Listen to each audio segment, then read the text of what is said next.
On top inside Edo today, Edo don still tanda as ogbonge APC states on top deve matter for July. On top all the ogbonge deve and reforms wey Governor Godwin Obaseki dey do for we state, Edo, Gombe and Kano don lead other states wey be APC states on top deve wey shele for July. Dem do dis ranking for Progressive Governors Forum for July 2019 Progressive Strides wey dem call Tracking Developmental Initiatives in APC States, and dis one na ranking wey dem dey do every month for APC states dem. Edo State na dey top for the ranking for 3 months now, and dem dey outshine all other APC states, even the ones wey be say dem get more dem dey use pass Edo State. For statement, Director General for Progressive Governors Forum Saliu Mo Lukman tok say the entries for July edition get plenty improvement on top deve matter wey dem collate from APC states dem for 2019, and say dem get the information from ogbonge public platform and their secretariat.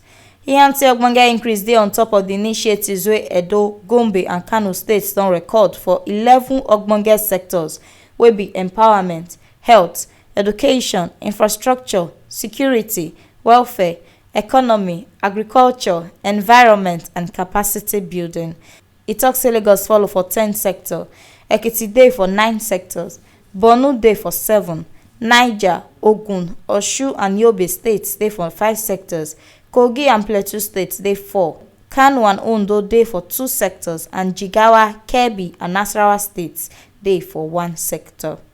Lukman tok say the overall matter na say the edition show say all the states wey dey for Progressive Governors Forum dey get ogbonge representation, and 30% of the information wey dem use dey come from primary source and 70% dey come from secondary source.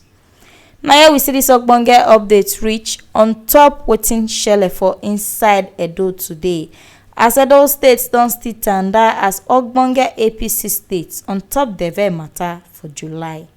Make una know say dis ogbonge updates wey dey come reach una so na T Live Media na im carry am come give una. And to dey get more of dis ogbonge tori, make una subscribe to our YouTube channel on top T Live Media TV.